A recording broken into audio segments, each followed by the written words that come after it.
الرحمن الرحیم الحمدللہ۔ آج ہمارا سورۃ الاعراف کا رکوع نمبر 8 اور آیت نمبر 59 سے آغاز ہوگا۔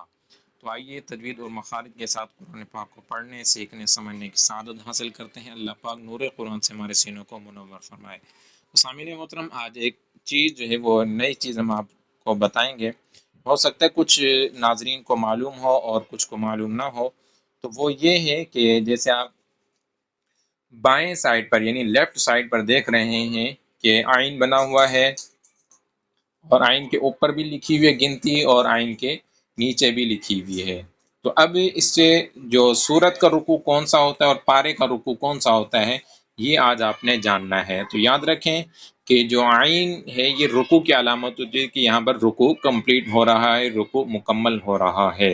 تو اب جیسے اوپر آئین کے اوپر لکھا ہے 7، تو اوپر والا جو ہوتا ہے یہ سورت کا ہوتا ہے، یعنی کہ یہ جو سورت چلتی ہوئی آ رہی ہے سورہ اعراف، مثال کے طور پر تو ہم سورہ اعراف پڑھ رہے ہیں، تو سورہ اعراف کا رکوع نمبر 7 یہاں پر کمپلیٹ ہو چکا ہے۔ اور اب اس 7 سے آگے جو ہم پڑھیں گے، اب لقد ارسلنا نوحا سے یہ 8واں رکوع اسٹارٹ ہو جائے گا۔ اور اب جو آئین کے نیچے لکھا ہوا ہے 14، تو اس سے مراد پارے کے رکوع ہوتے ہیں، یعنی 8ویں پارے کا یہ 14واں رکوع یہاں پر کمپلیٹ ہو چکا ہے، 15واں رکوع یہاں سے شروع ہو جائے گا۔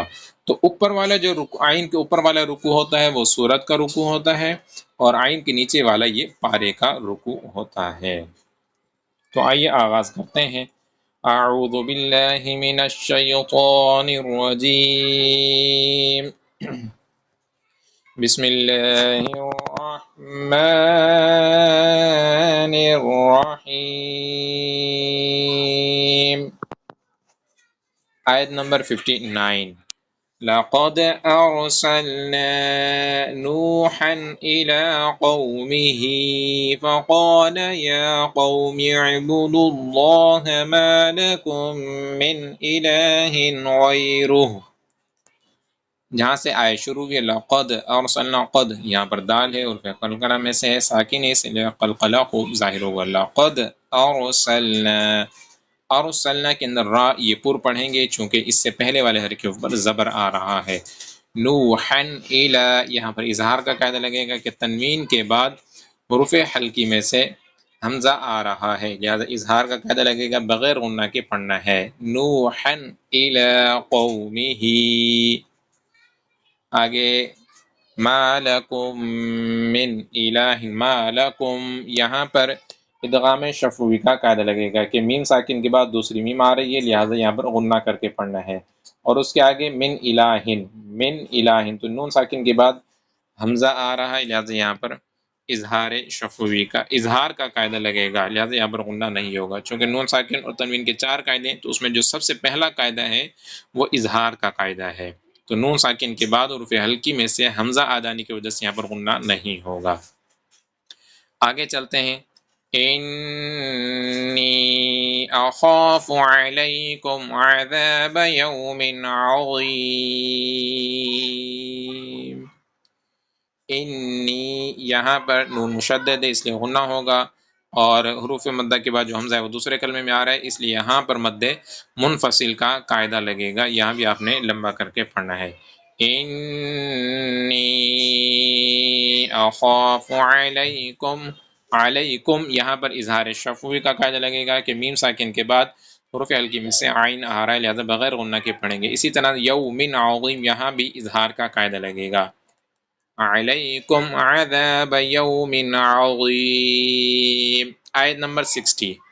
قال الملأ من قومه إنا لنراك في ضلال مبين۔ ضلال یہاں بھی تنوین کے بعد حرف یرملون میں سے میم آ رہا ہے، لہذا ادغام ہے، ادغام کا قاعدہ لگے گا، غنہ کر کے آپ نے پڑھنا ہے۔ آیت نمبر 61۔ قال يا قوم ليس بي ضلالة ولكني رسول من رب العالمين۔ آیت نمبر 62۔ أبلغكم رسالات ربي وأنصح لكم وأعلم من الله ما لا تعلمون. آیت نمبر 62 جہاں سے شروع ہوئی ہے أبلغكم، کم یہاں پر اظہار شفوی کا قاعدہ لگے گا کہ میم ساکن کے بعد حرف با اور میم کے علاوہ کوئی اور حرف آ رہا ہے، لہذا یہاں پر غنہ نہیں ہوگا۔ رسالات، یہاں پر را جو ہے یہ باریک پڑھا جائے گا، وجہ اس کی یہ ہے کہ یہاں پر را کے نیچے زیر آ رہی ہے لیکن آگے ربی، یہاں پر را کو موٹا پڑھیں گے کہ را کے اوپر زبر آ رہا ہے۔ وَأَنصَحُ لَكُمْ، یہاں پر اخفا کا قاعدہ ہے کہ نون ساکن کے بعد حروف اخفا میں سے صاد آ رہا ہے۔ وَأَنصَحُ لَكُمْ، لَكُمْ یہاں بھی اظہار شفوی کا قاعدہ لگے گا کہ میم ساکن کے بعد حرف با اور میم کے علاوہ کوئی اور حرف آ رہا ہے، لہٰذا یہاں پر غنہ نہیں ہوگا۔ آگے بڑھتے ہیں آیت نمبر 63۔ أَوَعَجِبْتُمْ أَنْ جَاءَكُمْ ذِكْرٌ مِّن رَّبِّكُمْ عَلَى رَجُلٍ مِّنكُمْ لِيُنذِرَكُمْ وَلِتَتَّقُوا وَلَعَلَّكُمْ تُرْحَمُونَ۔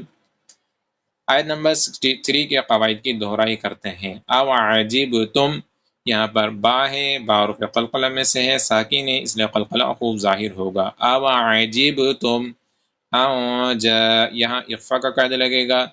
جاءکم، یہاں پر مد متصل کا قاعدہ ہے کہ حروف مدہ کے بعد حمزہ اسی کلمے میں آ رہا ہے۔ ذکر من ربکم، ذکرم، یہاں پر ادغام کا قاعدہ لگے گا کہ تنوین کے بعد حروف یرملون میں سے میم آ رہا ہے۔ من ربکم، یہاں پر نون ساکن کے بعد را آ رہا ہے، اس لیے یہاں پر غنہ نہیں ہوگا، چونکہ نون ساکن یا تنوین کے بعد حروف یرملون میں سے کوئی حرف آ جائے تو وہاں پر ادغام کا قاعدہ لگتا ہے، لیکن را اور لام آ جائیں اگرچہ یہ بھی حروف یرملون میں سے، لیکن ان میں غنہ نہیں کرنا ہوتا۔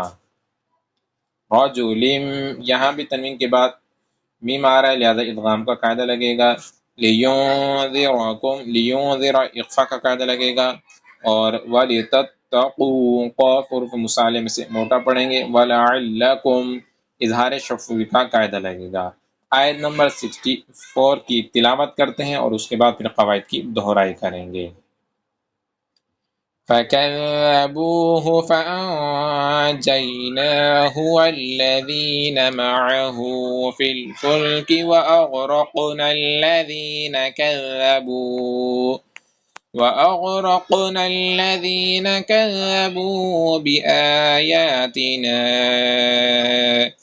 إِنَّهُمْ كَانُوا قَوْمًا عَمِينَ۔ آیت نمبر 64 کے قواعد کی دہرائی کرتے ہیں۔ فَأَنجَيْنَا، اخفا کا قاعدہ لگے گا، وَالَّذِينَ، ذال ان حروف میں سے جس کے اندر سیٹی نہیں آتی، بغیر سیٹی کے پڑھیں گے۔ وَأَغْرَقْنَا، خاف حروف قلقلہ میں سے، اس لیے قلقلہ خوب ظاہر ہوگا۔ إِنَّهُمْ، نون مشدد ہے، اس لیے یہاں پر غنہ ہوگا۔ إِنَّهُمْ، یہاں بھی اظہار شفوی کا قاعدہ لگے گا کہ میم ساکن کے بعد حرف با اور میم کے علاوہ کوئی اور حرف آ رہا ہے۔ صدق اللہ العظیم۔